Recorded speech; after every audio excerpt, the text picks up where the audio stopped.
Welcome to Conversations. A couple of weeks back, Andy Lau and I were talking, and I started talking about a gentleman that I'd met at a party, and we talked about Methodism, and I decided maybe I should have the gentleman on instead of talking about what he said to me. And that gentleman is Mr. Bryan Spellman.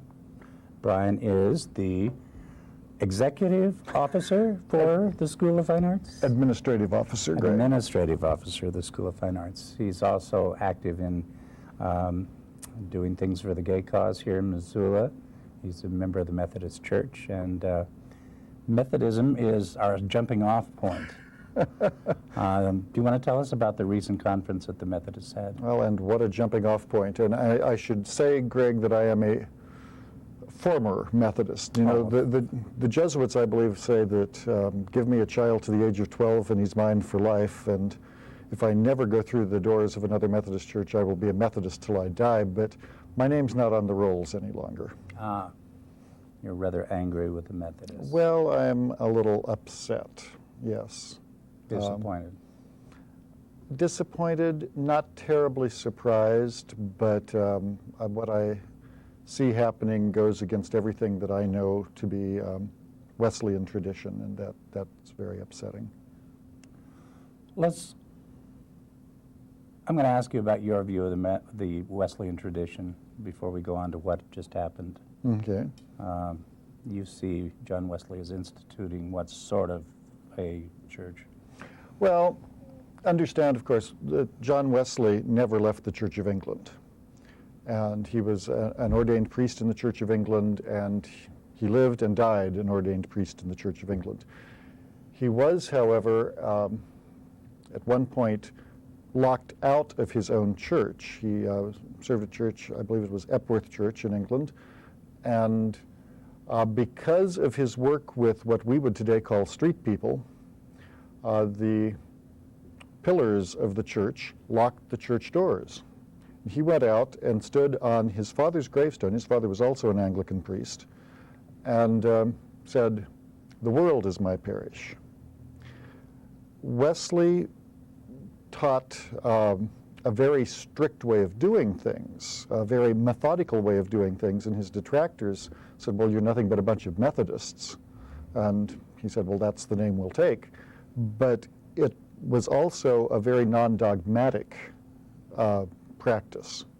And to this day, there is no dogma, per se, in the Methodist Church. There have been a couple trials, interesting trials, that have happened in the United Methodist Church here in the United States in the past few years that have been thrown out of the Judicial Council because they would be based on a church that has dogma, and the Methodist Church doesn't, so the Judicial Council says you can't have heresy if you don't have dogma.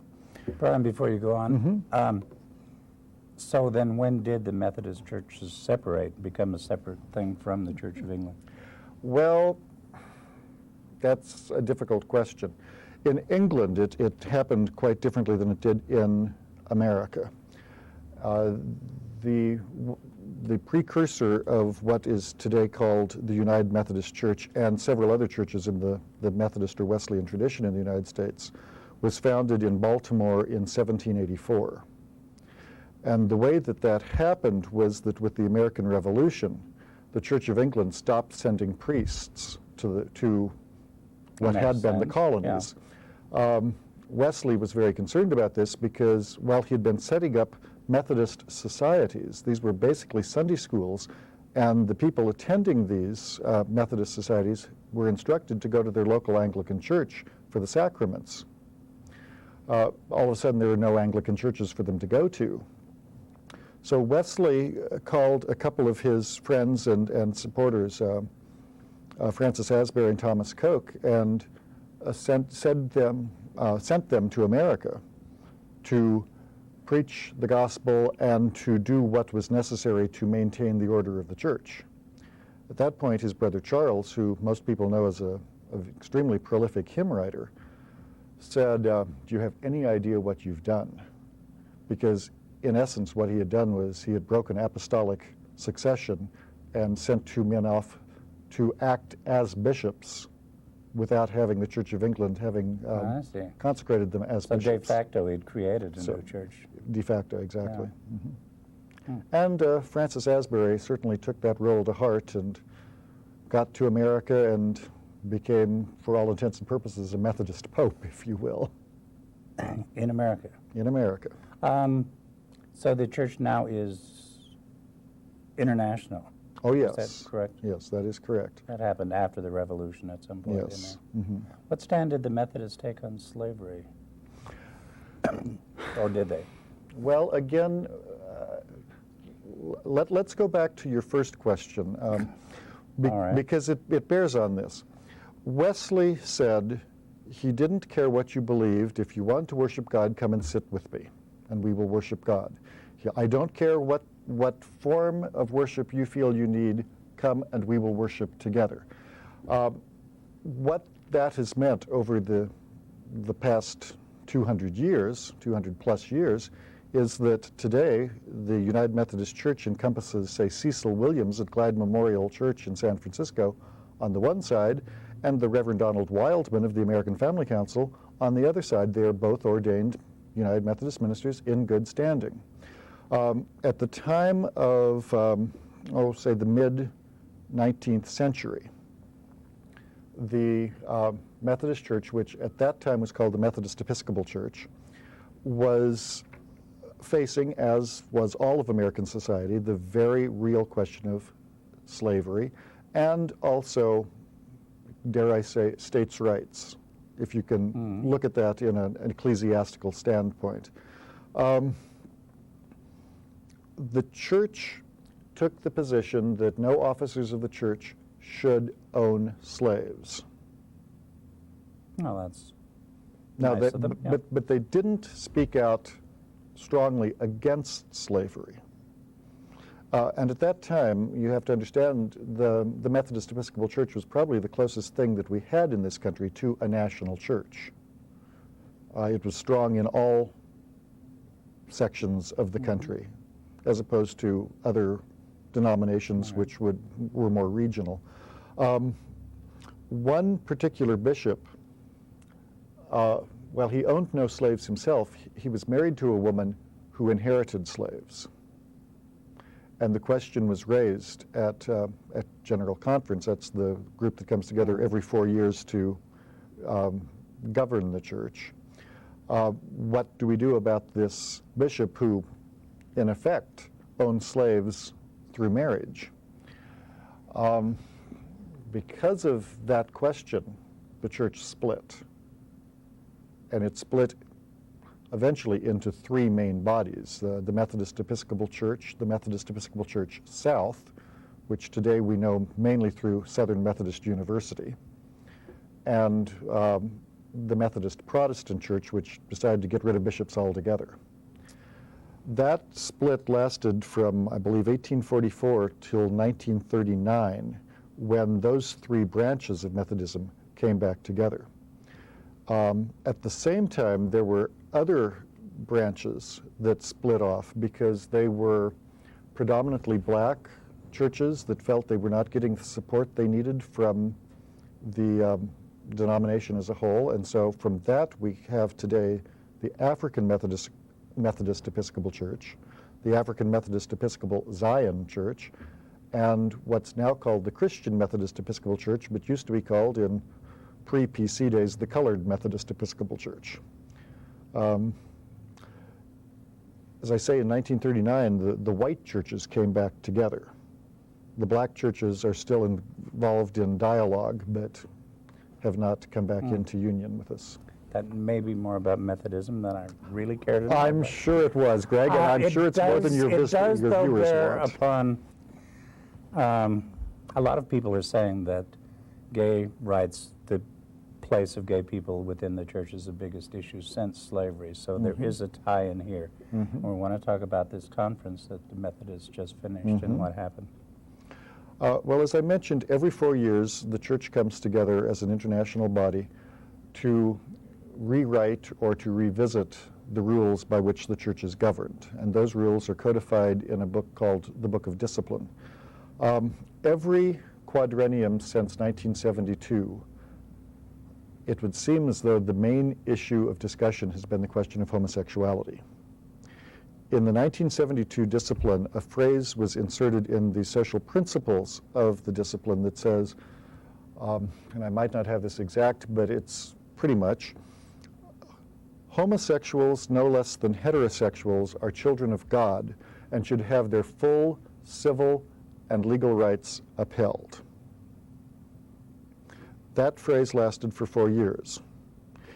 At the next quadrennium, the conservatives said, wait a minute. We can't say things like that unless we qualify it. So a phrase was added that said, however, we consider the practice of homosexuality incompatible with Christian teaching. Those two phrases have been glued together ever since in the Book of Discipline. And it would seem that every quadrennium something happens that makes the process a little more restrictive, or the rules a little more restrictive. By the time we got to the 1996 General Conference, several things had happened. The church is not allowed, under the rules in the discipline, to fund anything that might be seen as promoting homosexuality. Openly gay people are not allowed to be ordained within the church. And in 1996, the new part that was added forbade Methodist ministers to participate in union ceremonies for same-sex couples, or I believe also forbade the use of Methodist church property for such unions. But definitely the ministers were enjoined to keep away from such proceedings. Because of the position in the discipline, in the social principles section, there have been ministers who said, this is not church law, it's only a recommendation. And several ministers have actually performed holy unions, Jimmy Creech being the most famous. Well, didn't the Methodists recently have a big to-do in California where a group of ministers participated as an act of provocation, if nothing else? That's the reason why I brought up the question of states' rights with slavery. The Methodist Church is what is called a connectional church. That is to say, the discipline holds all of us together, whether we are in Missoula, Montana, San Francisco, California, or Sierra Leone. It doesn't matter. What happened in California was Don Fado, who was pastor at one of the large churches in Sacramento, and 60-some other ministers performed a holy union for 2 lesbians. It's a bit of overkill, but... Well, you have to understand, Don had proposed this. He said, because of what had happened with Jimmy Creech, who was a pastor in Nebraska, who was, in terms outside the Methodist Church, you'd say he was defrocked because of performing a holy union for a gay couple. Because of what had happened with Jimmy Creech, Don Fado said, I will engage in an act of ecclesiastical disobedience if there is a couple who wishes for me to do this. Well, it turned out that one of the women in his church, who also, if I remember right, is the top layperson in the California-Nevada Conference, stepped forward and said, I'm a lesbian, I would love to be married to my partner. So Don said, I will perform the wedding. And 67 other ministers said, as an act of ecclesiastical disobedience, we will join with you. Uh-huh. And so that's what happened. Now, there's a movement within the United Methodist Church called the Reconciling Movement, which is designed to bring full inclusion of gay and lesbian, transgendered people into the fellowship of the United Methodist Church. Bryan, I might add that for our viewers, the different denominations call these by different names. Congregationalists, it's open and affirming. I think the Lutherans call it reconciled in Christ. Yeah, and the only connection they have I shouldn't say that, but they work through a magazine called Open Hands, where the new churches who have decided they will be open are reported on, and the score is kept. And so your group, it's reconciling? The Reconciling Congregation Program. And it's quite a strong program nationwide. It is so strong that in California, Northern California Nevada Conference has become a reconciling conference, much to the chagrin of the conservatives in California. But the case went, I'm not sure how far into the judicial process it actually went, but it was eventually thrown out because the discipline is viewed as being self-contradictory, much as, dare I say, the Bible is often self-contradictory. And the viewpoint presented to Bishop Talbert of the California-Nevada Conference was, this conference is reconciling, therefore the conference is inclusive. That takes precedent over any statement that says we have to be exclusive, because the church is viewed as an inclusive church, and has been from Wesley's day on. The bishop said, fine, I accept that finding, and dropped all the charges. That caused quite an uproar. And in fact, the very first item brought before General Conference this year was, does the discipline actually bind us together, or do individual conferences have the right to say, no, we're not going to pay attention to this or that? So we're right back to the states' rights issue, if you will. Interesting. So the conference decided? Well, the General Conference decided, in that issue, I think they pretty much decided not to decide. It was amazing. The vote was almost 50-50 on that. I saw a lot of protesters on television, and Mel White's organization Soul Force showed up to have nonviolent protests at General Conference, as they will be doing with the Episcopalians in Denver and the Presbyterians in Los Angeles or Southern California later on this year. With them they had Martin Luther King's daughter and Gandhi's grandson, both of whom were arrested in protests in Cleveland. Two of our bishops were arrested in these protests, saying that the position of the church is wrong. The church needs to be inclusive. and you're angry with the church, or so you're not going to the church locally? No. And would you care to explain why? Well, there are a couple of reasons. One is that historically, there are two Methodist congregations, United Methodist congregations in Missoula. First Church downtown here and Grace out on 10th and Garfield. Both churches have exhibited a certain amount of homophobia in the past. There is a movement within First Church at this point to become a reconciling congregation. But also at this point, there is not a single reconciling congregation in the Yellowstone Conference. That's Montana and northern Wyoming. Oh, wow.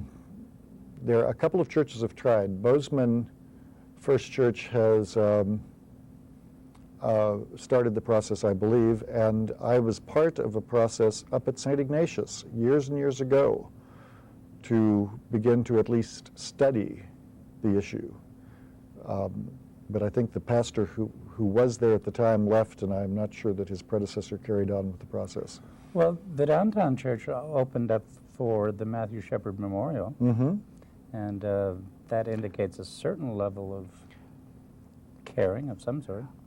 And as I say, there is a movement within First Church now to become a reconciling congregation. Nonetheless, my anger is more at the institutional church. I was raised in the Methodist Church. My father was a Methodist minister, then a United Methodist minister. I've put a lot of time and energy into the church. When you join the Methodist Church, you take 4 vows. You vow to support the church with your prayers, your presence, your gifts, and your service. To me, it seems that were I to do that at this point, I would be engaging in an act of homophobia, because I would be working to preserve a structure that institutionally says I'm not welcome. So your argument is with the big church? My argument is with the church universal, if I can put it that way, for the United Methodist Church, yes. Have you considered that you might do better staying within the structure and working for acceptance? Of course, you've considered that. I considered that, and I've had many gay people say exactly that. But, you know, as I say, this has been an issue in the United Methodist Church since 1972. Yeah. After a while, you have to ask yourself, how much longer am I going to keep beating my head against this brick wall? And it's only been in the last 2 months that I have severed my connections with the United Methodist Church. So I felt I was working within. Well, I've talked a lot on this show about the fact that I really think that churches have a role to play in the emerging gay consciousness, and I think that's something underscored by what you're talking about. Greg, I've said for many, many years, traditional societies have always recognized gay people as being intercessors, people who had a special view of humanity. And more often than not, gay people have served as the priests, the shamans, whatever, for their own tribe or society. I firmly believe that one of the biggest problems that faces the gay community in America, and certainly for me, the root cause of the alcoholism and drug abuse problems within the gay community, is that our society does not allow us to take our rightful place. It does not recognize us in our rightful place. And if we are serving in that kind of a capacity, more often than not, we are doing it hiding and living a lie. That's not healthy at all. I'm not sure every gay person should be a priest or an intercessor. I'm not saying that every gay person should be, but I do think that gay people do have a very special insight into the human condition that we're not allowed to develop. This is an argument Andy and I have all the time, because I think gay people are just the same as everybody else, and the idea that they're special in any way can only come because of what they've gone through, and he argues that gay people just by their nature are special. And we go round and round. It sounds like you're on Andy's side on that one. I probably am. I guess my question to you is, why are there gay people if we don't have a role to play? Oh, I think the reasons for being gay are so varied that I'm not sure that there is an identity in that sense. Well, and I suppose that's something that we'd have to agree to disagree on. Yeah. And I'm not saying, please understand, it's the same thing as the special rights issue. I'm not saying that there's anything intrinsically better about gay people. That's not what I mean. What I mean is that, yes, I think we have a unique insight that straight people just don't have. Well, I think we'd probably agree on the outcome. I think gay people, because of their situation, often are in a certain situation and develop certain characteristics. I just won't go as far as saying that that's the way they are by nature. I don't like that. I'm a little too strong on free will for that. I would like to, well, we have you here to talk about Richard. Feel free. In a sense, if anyone thinks it's a private issue, and maybe I shouldn't bring it up, it was not private at the time.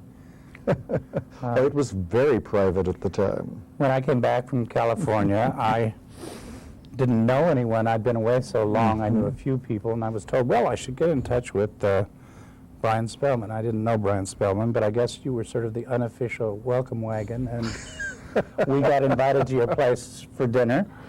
Had a very nice dinner, met a gentleman named Richard, vibrant, intelligent, fun to be around, who was one of the first people to be HIV positive and who later died of the disease, and was first in the state or first in the community?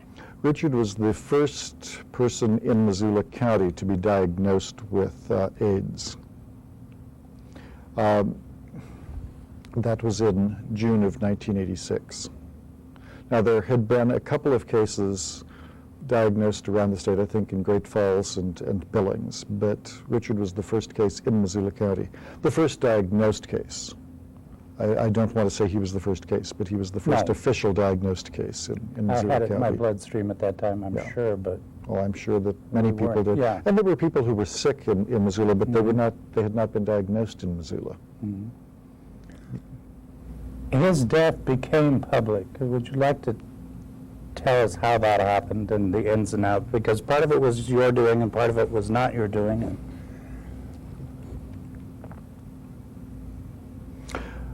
You're not going to let me get away from Methodism.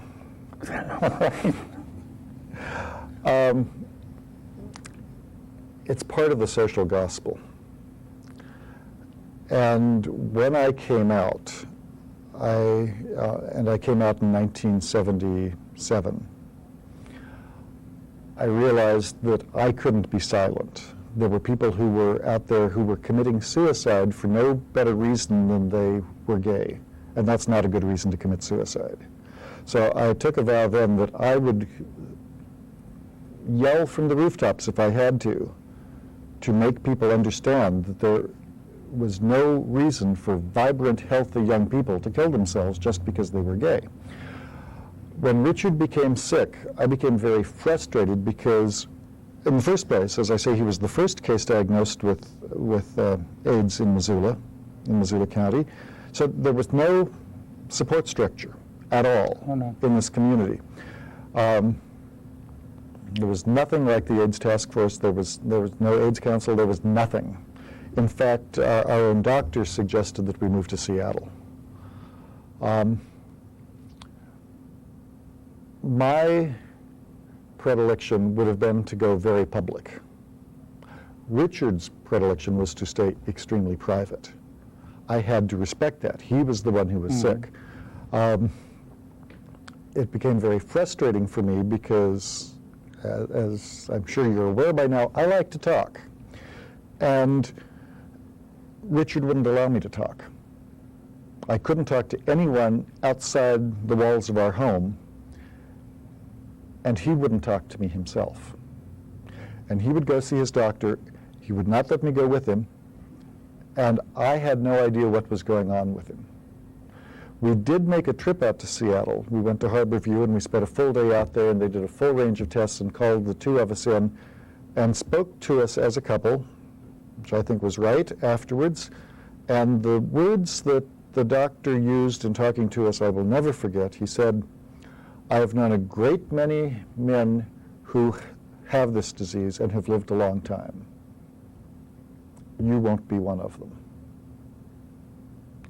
And indeed, Richard lasted 13 months from diagnosis till when he died. He died on Tuesday, the 21st of July, 1987. Did I say he was diagnosed in 87? He was diagnosed in 86. He died in 87. I was told at the time, if you don't want the Missoulian to write his obituary, you'd better write it yourself. So I did. I wrote his obituary. And in the obituary, I mentioned that he was survived by his lover, and mentioned myself. Not a long-term companion. No, the Missoulian couldn't deal with that. But they didn't call me. They called Ellen Leahy. And they Was said... she head of the health department then? Or? She wasn't head, but she was working in the health department at that time, and she was a personal friend of Richard's and mine. And they said, we have this obituary for Richard Donovan, and it says that he died of AIDS, and what do you think? And Ellen said, I don't think you should run it until you've talked to Bryan. And they said, Bryan brought it in. She said, in that case, run it. Yeah, I would think so. In that case, run it. But the Missoulian could not deal with the word lover. And they said, and I suppose in retrospect they were right, that most people would not understand what I meant by that word. Frankly, I could care less what most people think, but we argued back and forth, and I threatened to call the Shermers and everything else trying to get my point across, and eventually we did compromise. But in the compromise, the Missoulian asked if they could send a reporter out to interview me, because it was, after all, front page news, and AIDS was becoming more and more important in Montana, and of course across the country. So I agreed to that, and Thursday, couldn't have been Thursday, the article appeared Thursday. In any event, the Missoulian sent Teresa Johnson to interview me. Bless her heart. I don't think she knew what she was getting into. Teresa spent 2 hours at my kitchen table talking about what the previous 13 months had been like, and then had to edit that down for a front page article in the Missoulian. That article was printed in every daily newspaper in the state of Montana. It went out on the wire services because we mentioned Richard's doctor, who was originally from Salt Lake City. It was sent to Salt Lake City. Because Richard was born and grew up in San Francisco, it went to San Francisco. I started getting calls, letters, postcards. I thought the house would be bombed. I really did. I mean, that was the tenor of the times. But the community we live in is, to me, so special, and this is my home, and had nothing but good feelings coming to me. And I had people from all over Montana calling me. I even had a woman from Phoenix, Arizona send me a letter. An elderly woman who lives down the street with whom I'd exchanged maybe 3 words in the 10 years that I'd been living there called me up to tell me that she'd just lost her sister to cancer, and she knew what I was going through, and she felt for me and wanted me to know that. It was an incredible outpouring of support, and I will be forever grateful for that. That's any negative? Not to me. One person called my boss at the university and said, the university shouldn't be hiring people like that. And my boss at the time was Jim Criley. He said, you don't know what you're talking about. 2 people called the president of the university. Said, the university should fire him. They shouldn't have people like that at the university. And the president said, you don't know what you're talking about. It's remarkable. We live in a remarkable community. We do indeed, Greg. I preach all the time to people that who are afraid that it isn't that bad out there, that we have a lot of tolerant, open, straight people who are wonderful in times of crisis and who really help out. If we can switch to the university, your job will be ending there soon? Or? I have requested a year's leave of absence. I requested it starting July 15th. It looks like it will happen starting September 1st. But yes. And I've been there 22 years. I'm tired. Good Lord. And the bureaucracy is just getting worse and worse. But don't get me started on the university. I don't plan to. Do you have plans for that? Oh, yes. Yes. 3 things. As do most people on campus that I'm aware of, I have, if you will, a second job. In my case, I have a home-based business, and I'm going to work like anything to build that thing up to the point where it's doing quite well. And it's actually helping people. It's not filling out pieces of paper. That's what I do at the university. I also plan on traveling. I love to travel, and right now We have a trip to Turkey planned. We're going to spend 3 weeks in Turkey in October. I'm also going to spend some time with my mother in California. Plan to spend some time in France. It's been 6 years since I've been back to France, and with a PhD in French, that's not good, you know, and maybe some time on the beaches in Mexico.